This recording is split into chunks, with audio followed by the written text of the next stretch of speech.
ubusa. Nicyo ngicyo namvuze. urakoze cyane James Munyandinda kuri ibyo bisobanuro duhaye. Abanyarwandakazi mukomeje kumva radiyo ubumwe. Ingingo tugiye gukurikiza ni ingingo irebana n'amagambo Tito Rutaremara yivugiye ayavugira kuri televiziyo y'u Rwanda. Tito Rutaremara ntabwo ari umuntu usa n'umunyapolitike wo muri FPR wifitemo n'uburambe. Tito Rutaremara yavuze ku byerekeranye n'abakada. Abo bakada akaba aribo havagamo abatekinisiye ibinjiye mu Rwanda bafatanye n'interahamwe kwica abantu bari mu Rwanda, abatutsi ndetse n'abahutu. Tito Rutaremara yaravuze ati twamaze igihe kirekire ati mu Rwanda hose, avuga ko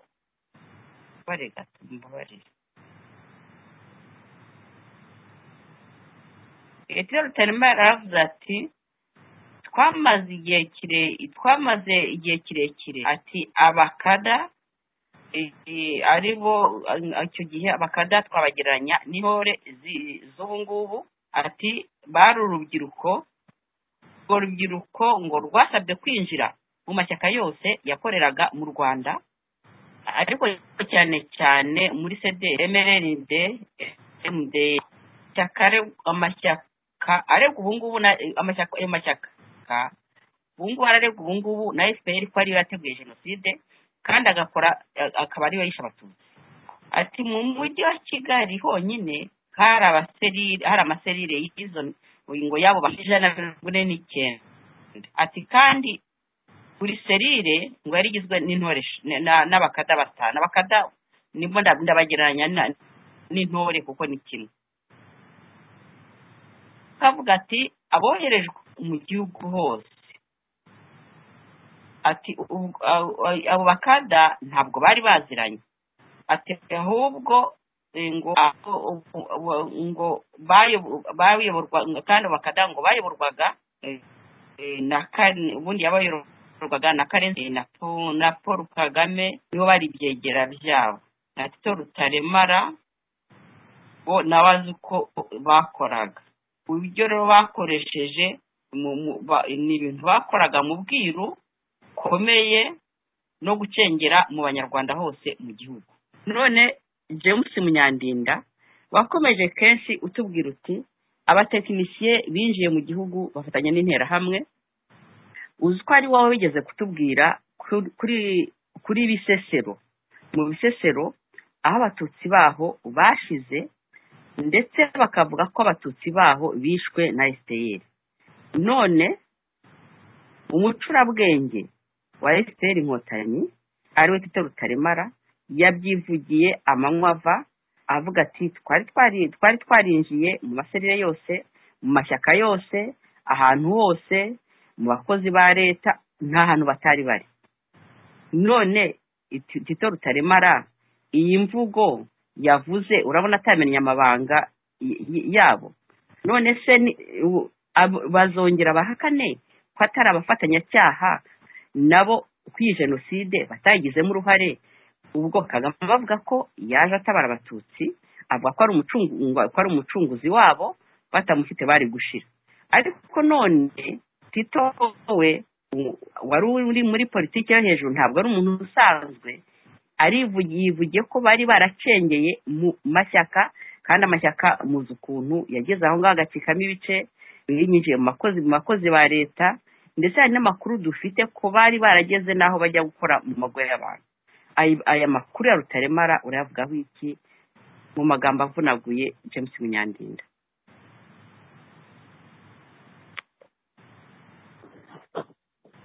Urakoze cyane Madame Esperance. Amakuru ya Rutaremara icya mbere nakubwira ko jye nayakiriye neza kandi ntabwo yantangaje nta nubwo yantunguye, kuko ibyo yavugaga ni ukuri byose, kandi uvuga ko gimaze hafi imyaka 12 bibwira abanyarwanda, mbwira abanyarwanda uburyo ingabo z'inkotanyi z'abakomando Kagame Kabarebe na Kayonga babateguraga bakabohereza i Kigali banyuze ku Murindi. Bajyaga bajya kujya i Kigali babanje guhabwa amabwiriza bahamagawe kuva amabati babagamo yose, bakaza ku Murindi, bagera ku Murindi noneho Kabarebe bakaba amabwiriza ibyo bagomba gukora byose, bakoherezwa i Kigali. Boherezwaga i Kigali mu buryo bubiri. Uburyo bwa mbere ni uko bagendaga kuri konvoi zabaga zerekejwe na minuari, zabaga zivuye i Kigali zije ngo kwakira abatekinisiye, babitaga abatekinisiye ko ngo bagiye i Kigali kugira ibyo batunganya muri CND. Izina tekinisiye ryavuye ku kuba abantu babyumve neza, hitwazwa ko ngo hakenewe ngo gukorwa amazi, bakeneye ba plumbers bakora ibintu by'amazi, bakeneye ba electrician, bakeneye ba electronician bakora ibintu bya za Motorola n'ibindi bintu bitandukanye. So buri gihe iyo niyo bagapaswa, niyo mpamvu abakomandiyo bajyaga i Kigali bitwaga ko ari abatekinisiye. Urabibona? Hanyuma mbere yuko bagenda, iyo imodoka yari buze nk'uyu munsi, Kabarebe yabaga ahamagaye ba chef de bataillon akababwira ko bohereza b'abakomando bagiye barangije amahugurwa ya komando, bakaza bahagera akaba amabwiriza, yamara kuba amabwiriza noneho bashyira ahantu hirya y'uruganda rw'icyayi ku Murindi. None imodoka zaza bamara gupakira inkwi, kuko nazo babaga bashaka n'inkwi zo kujya gucana batekesha muri CND, bakoreshaga amasiteri yabaga ku Murindi, uruganda rwo ku Murindi, uruganda rw'icyayi.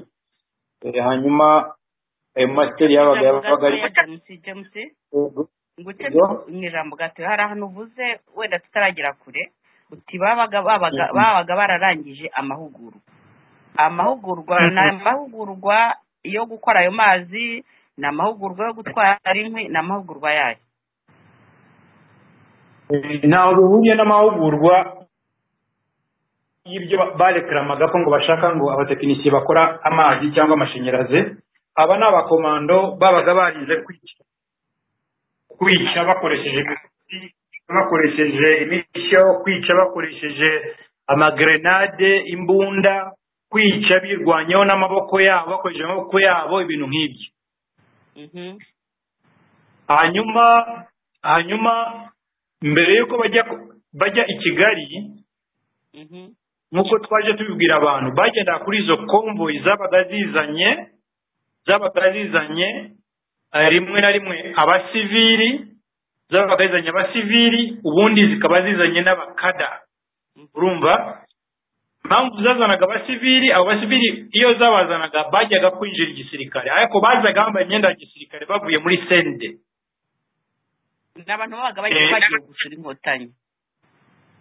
Oya, nababaga baje kwinjira igisirikare bavuye i Kigali, bakinjira muri CND.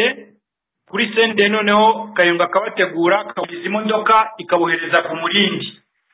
Noneho bikitwa ko ari abasirikare b'inkotanyi bagiye kuzana inkwi n'amazi baherekeje konvoi. Naho n'abasivili bambitswe imyenda ya gisirikare bagahabwa n'imbunda, ariko barinzwe n'imodoka za minuari zabaga ziri imbere n'inyuma. Iyo bageraga ku Murindi, abasivili bahitaga babohereza aho bita Ikarama ku mahugurwa ya gisirikare, abaje kwinjira igisirikare. Ababaga baje ari abakada baranyuze ku mahugurwa mbere ya gisirikare, ko n'abakada bahabwaga amahugurwa ya gisirikare. Ntabwo ari politike gusa nka kuriya yabivugaga, nka kuriya Tito Rutaremara yabivuga ngo babaga bahawe amahugurwa ya politike, bahabwaga amahugurwa ya gisirikare, bakigishwa kurasa, gufungura imbunda, gucukura indake.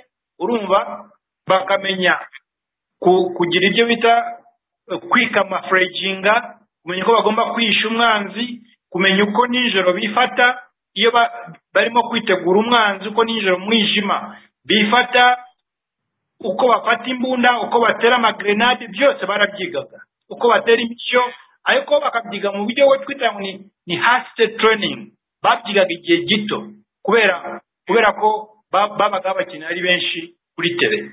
bigishwa iby'ingenzi igihe gito urabibona. So abakada rero iyo babaga baje bavuye i Kigali bo ntabwo byabaga ngombwa ko boherezwa ku mahugurwa ya gisirikare ko babaga baraciyemo, ahubwo iyo abakomando babaga ari benshi babakada bakoreshwa nka ba guide, iyo twita guide, kugira ngo bafashe babakomando kubasha kunyura muri humye ibirindiro by'ingabo za Habyarimana n'abaturage bagende bagere i Kigali cyangwa bagere mu tundi turere babaga bagomba kujyamo mu buryo bw'ibanga bitamenwe. Ikindi abakada babaga bafite connection muri leta ku buryo byoroherezaga abakomando n'abakada kubona ibyangombwa byo mu gihugu imbere, uburyo kuri za bariyeri kuri ahantu hose byabaga biri ngombwa ko berekana ibyangombwa babaga babifite urabibona. So ikindi kintu yavuze nanone cyiza yabaye very specific na yabaye very clear, yavuze ati Tito Tamara yavuze ati aba bakada twanabaye amabwiriza yuko bagomba kwiyoberanya bakinjira muri MRND, mu banyamuryango ba MRND bakinjira muri za MD, muri za PSD, muri za PL, uburyo batazajya basigara inyuma kugira ngo babakeke yuko baba ari inkotanyi urabyumva. So ibi biri very clear, ibi ngibi jewe ntabwo nshobora kubitinda, ahubwo ikintu nanjye cyantunguye ntarinzi ni ukumva yuko ngo muri Kigali honyine RPF yari hafite amaserire 149 ya deployinzemo abakadazi batanu muri buri serire. Ni ikintu gikomeye cyane. Nanone yuko ngo mu gihugu hose nibura buri serire bagiragamo abantu batanu, ngo ayo yari amabwiriza bagenderaho urabibona. So mfite byinshi byo kuvuga ku byo Tito Tamara yavuze kuko bije bishyigikira ibyo abantu benshi baje bavuga urabibona. So bije bishyigikira abantu benshi, ibintu abantu benshi baje bavuga nanjye ndimo. Ibi ni ibigaragaza yuko Kagame afite uruhare mu gutegura imyivumbagatanyo yabaye mu gihugu yaje gutuma haba jenoside urabibona. Afite uruhare mu niwe wateguye, niwe wapanze imyivumbagatanyo urumva, yatumye na jenoside ishobora kuba, kandi hari habonetse uburyo bwo kugira ngo jenoside yo kuba. Uburyo bwo kugira ngo jenoside yo kuba ni ukuba Habyarimana yari yamaze gusinya amasezerano ya Arusha.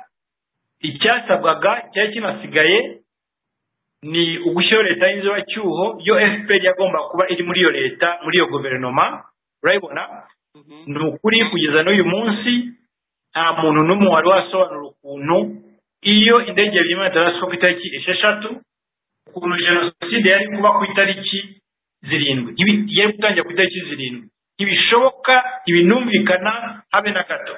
Bishatse kuvuga yuko Kagame, Kabarebe na Kayonga bagize uruhare muri iraswa ry'indege bafite uruhare muri jenoside cyo kimwe n'interahamwe ndetse no kurusha interahamwe kuko bo batumye interahamwe zibasha kwexekita ibikorwa by'ubutagondwa zagaragaje muri 1994. Mu gihe iyo batarasi indege ya Habyarimana nta kibazo kiba gihari. Ndakubwiza ukuri, ubutagondwa zimwe mu nterahamwe ntacyo bwari kugeraho iyo indege ya Habyarimana itaraswa.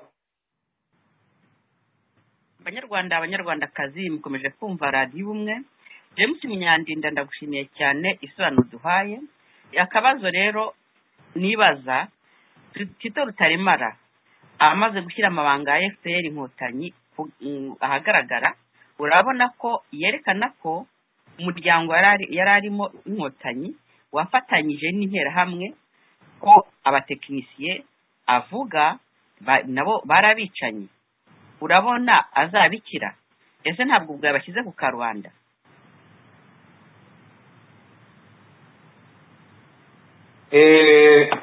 burya rega njya mbwira abantu burya ukuri